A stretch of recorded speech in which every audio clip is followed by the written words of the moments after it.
मानसी ने कभी सोचा भी ना था कि शादी के बाद उसकी जिंदगी इतनी बदल जाएगी। शादी से पहले वो कितनी हंसमुख व मिलनसार थी। उसकी ना जाने कितनी सहेलियां थीं। किसी भी उत्सव पार्टी वगैरह में उसके जाते ही जैसे जान आ जाती थी। उसके गीत चुटकुले कहकहे और खूबसूरती हर एक को उसके आसपास रहने को मजबूर कर देती थी। लेकिन अब तो वह ऐसी पार्टियों में जाने से कतराती है, पर समाज से कटकर भी तो नहीं रहा जा सकता। इसलिए जब कभी मजबूरी में जाती भी तो ऐसी कुछ बातें उसके कानों से टकरा ही जाती जो उसे विचलित कर देती। जैसे अजीत जी कितने अच्छे और हंसमुख हैं और उनकी बीवी नाक पर मक्खी तक नहीं बैठने देती। हर समय उसके तेवर चढ़े रहते हैं। भाई खूबसूरत भी तो बहुत है, इसी का घमंड होगा। कोई कहती, अरे अजीत जी भी किसी से कम है क्या, जरा भी घमंड नहीं करते। तुरंत कोई उनकी तरफदारी के लिए खड़ा हो जाता। अजीत जी किसी से भी हंसते बोलते नजर आ जाए तो ऐसे देखती है जैसे अभी निगाहों से ही भस्म कर देगी, और सामने वाले की भी ऐसी बेइज्जती कर देती है कि वह उसे देखता ही रह जाता है। एक और आवाज मानसी की बुराई में उभरी।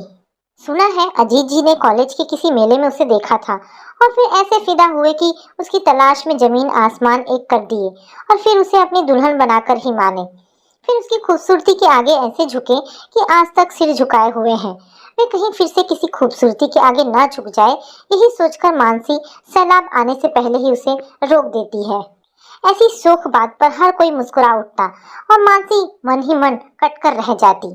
बेचारे अजीत जी कितने शरीफ हैं, हल्की सी मुस्कुराहट के साथ कितनी शराफत से बात करते हैं, कभी गलत निगाह से नहीं देखते हैं।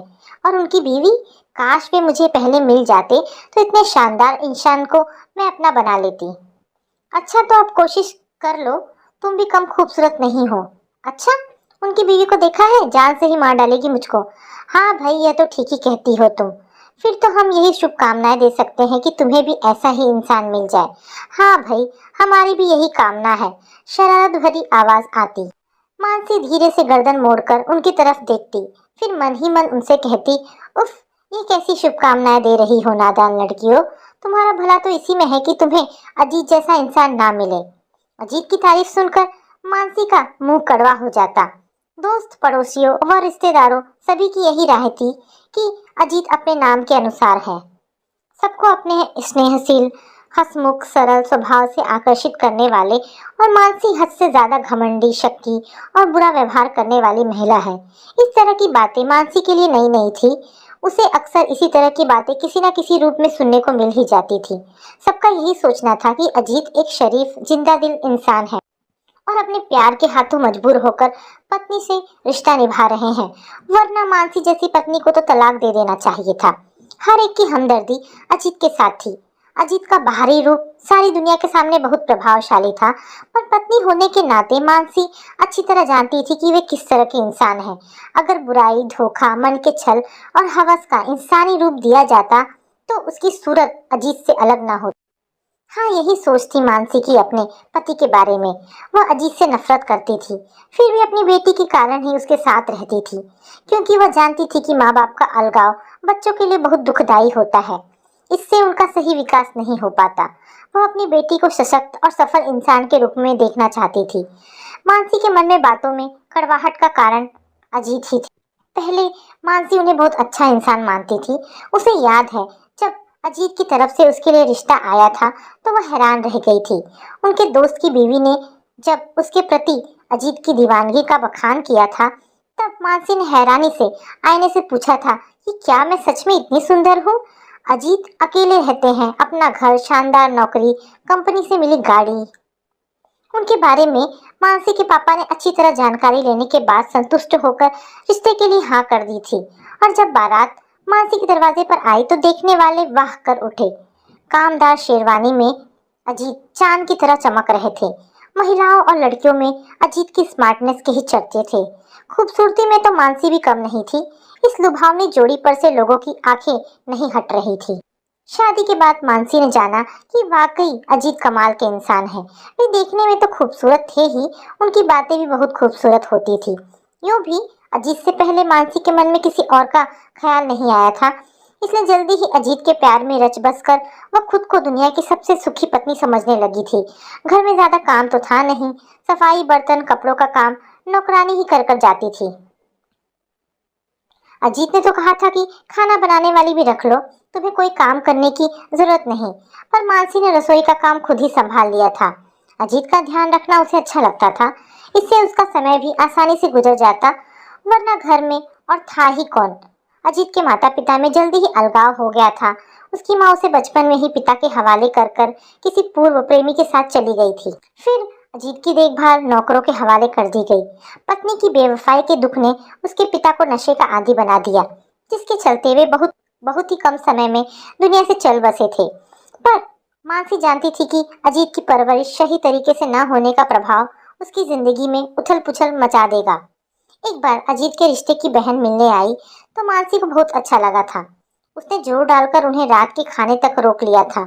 दीदी की 12 साल की बेटी बहुत चुलबुली थी, सारे घर में चहकती फिर रही थी। घर में रौनक सी हो गई थी। अजीत भी दीदी से बातों में व्यस्त थे। फिर दीदी मानसी के पास रसोई में आ गई और बेटी अदिति के कहने पर उसे छत पर ले गए।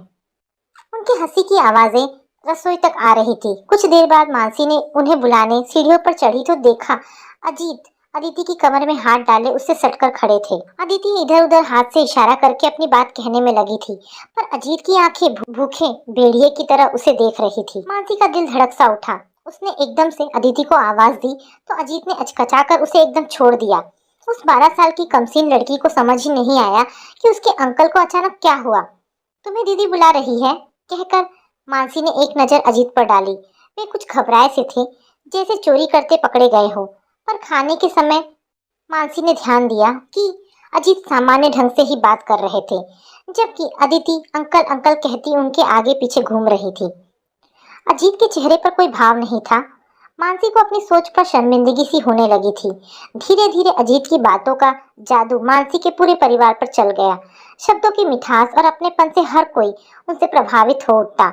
माँ तो अजीत पर न्यौछावर थी। उन्हें लगता कि उनका दामाद नखरों और अकड़ से दूर बेटे जैसा है, और मानसी की बहन नेहा तो उनके आगे पीछे ही घूमती रहती। अजीत नेहा के लिए आइसक्रीम, चॉकलेट, बर्गर जैसी ढेरों चीजें ले जाते तो वह खिल उठती। दोनों जीजा साली की खूब छेड़छाड़ चलती। मानसी खुश थी कि अजीत उसके परिवार को अपना मानते हैं और खूब घुल मिल गए हैं। पर कुछ ही समय बीता था कि अजीत की सच्चाई मानसी के सामने खुलने लगी। वे जबान से जितने मीठे थे, उनकी सोच उतनी ही जहरीली थी। औरत उनके लिए ऐसा खिलौना थी जो मर्दों के खेलने के लिए बनाई गई थी। उनके दिल में रिश्तों की कोई इज्जत नहीं थी। उनकी माँ की लापरवाही के कारण उनके पिता के मुंह से निकले अपशब्दों ने इस रिश्ते की इज्जत भी खत्म कर दी थी। फिर उनकी कोई बहन भी नहीं थी। नौकरों की संगत और आजाद माहौल ने उनकी सोच को गलत दिशा दे दी थी। एक बार किसी गर्भवती स्त्री को देख उन्होंने इतना भद्दा मजाक किया कि मानसी शर्म से गड़ गई। पर उसके बाद तो जैसे अजीत की सारी झिझक खत्म हो गई। वे राह चलती लड़कियों और फिल्मी हीरोइनों पर ऐसी ऐसी बातें कहते कि मानसी का खून खौल उठता। उसकी नाराजगी देखकर वे बात को मजाक में टाल देते।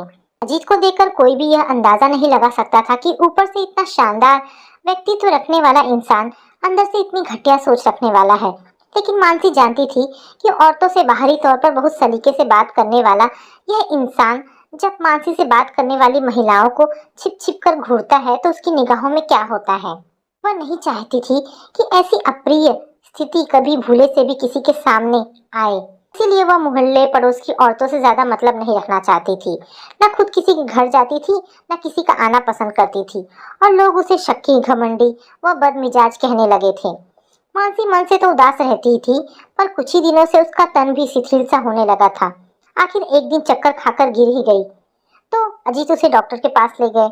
चेकअप के बाद डॉक्टर ने खुशखबरी होने की बधाई दी तो अजीत खुश हो गए और उसके नाज नखरे उठाने लगे। यह मत करो, वह मत करना, वजन मत उठाना जैसी ढेरों बातें। कभी कभी मानसी झुंझला भी जाती, पर अजीत उसका जरूरत से ज्यादा ही ख्याल रखते। लेकिन मानसी के मन में अजीत के लिए जहर भरता जा रहा था, क्योंकि अजीत ने उसे अपने दोस्तों के सामने आने से मना कर रखा था। उनके हिसाब से उनके दोस्त ऐसी स्त्रियों का मजाक बनाते हैं। दूसरों की पत्नियों को ऐसी गंदी नजर से देखने वाले को अब अपनी पत्नी की चिंता सताने लगी थी। पति पत्नी के रिश्ते का कितना घनौना रूप था उनके मन में। मानसी का मन कसैला हो उठता था, पर धीरे धीरे मानसी की तबीयत ज्यादा खराब रहने लगी तो अजीत ने नेहा को घर के कामों में मदद के लिए बुला लिया। नेहा चंचल लड़की थी। घर आते ही उसने सारे काम संभाल लिए। मानसी और अजीत दोनों के काम वह पूरे मन से करती थी। उसके आने से मानसी कुछ निश्चिंत सी हो गई थी। नेहा अकेले में डरती थी, इसलिए वह मानसी के पास ही सोती थी। काम करके थक कर वह ऐसी बेशुद्ध होकर सोती कि उसे अपना ही होश नहीं रहता था कि उसके कपड़े कैसे अस्त व्यस्त हो रहे हैं। मानसी ही उसकी चादर ठीक करती रहती। अजीत बराबर वाले कमरे में सोते थे, पर बाहर निकलने का रास्ता मानसी के कमरे से ही था, इसलिए मानसी नेहा का विशेष ध्यान रखती थी। एक दिन अजीत किसी दोस्त के साथ घर आए और मानसी से बोले, नेहा से कहो चाय नाश्ता ले आए, मेरा दोस्त आया है, और हाँ तुम मत आना। मानसी नेहा को बुलाने गई तो देखा वह गहरी नींद में सो रही थी। उसे देख मानसी का स्नेह उमड़ आया। उसने नेहा को उठाने का इरादा छोड़ दिया और उसे धीरे से चूमकर रसोई में आकर चाय बनाने लगी। चाय की ट्रे लेकर वो ड्राइंग रूम का दरवाजा खटखटाने जा ही रही थी कि अंदर से आती आवाज सुनकर उसके हाथ थम गए। हाँ, साली आई हुई है, इतनी खूबसूरत है कि मैं तो मदहोश होने लगता हूँ। कभी कभी इतने करीब होती है कि सांसें रुकने लगती है। कयामत है यार वह भी। मानसी के हाथ कांप गए, उसके कानों में धमाके होने लगे। यह आवाज तो वह लाखों में पहचान सकती थी। यह आवाज नेहा के प्यारे जीजू की थी, जो उन्हें अपने बड़े भाई की तरह मानती थी, और अजीत भी उसे बच्ची गुड़िया कहकर बात करते थे। अजीत की स्त्री जाति के प्रति घटिया सोच को मानसी समझती थी, लेकिन उसने कभी सपने में भी नहीं सोचा था कि अपनों के प्रति भी वे ऐसी ही सोच रखते हैं। यह उनकी घटिया सोच का हद से गुजरना था। क्या वह सच में बहुत हसीन है? दोस्त पूछ रहा था। हाँ, कच्ची कली है, अजीत आह भर रहा था। वाह यार, सामने अप्सरा है और तू तरस रहा है। दोस्त बेहुदगी से हंस रहा था। नहीं यार, मैं ऐसा कुछ नहीं कर सकता, वैसे भी वह अभी बहुत छोटी है। अजीत जैसे अपनी मजबूरी पर दुखी था। मानसी के तन मन में जैसे अंगारे सुलग उठे थे। भ्रम के सारे शीशे चूर चूर हो गए थे। बेडरूम में आकर बिस्तर पर ढह गई। उसकी नजर सोती हुई मासूम बहन पर पड़ी, जो शायद सपने में भी रिश्तों के सुनहरे फ्रेम में कैद उस शैतान की असली सूरत कभी नहीं देख सकती थी। मानसी की आंखों से झरझर आंसू बह रहे थे। शर्मिंदगी से सिर झुका था और वे सारी शर्मनाक बातें उसके दिमाग पर हथौड़े की तरह चोट कर रही थी। उसे अपना होश नहीं रहा। क्या हुआ? क्या हुआ? आंखें खोलो। अजीत उसका कंधा पकड़े हुए। मानसी ने आंखें खोली तो अजीत को देखकर उसे लगा जैसे उसके सामने भेड़िया अपनी लाल जबान बाहर निकाले लार टपकाते हुए खड़ा है। उसके मुंह से जोर की चीख निकली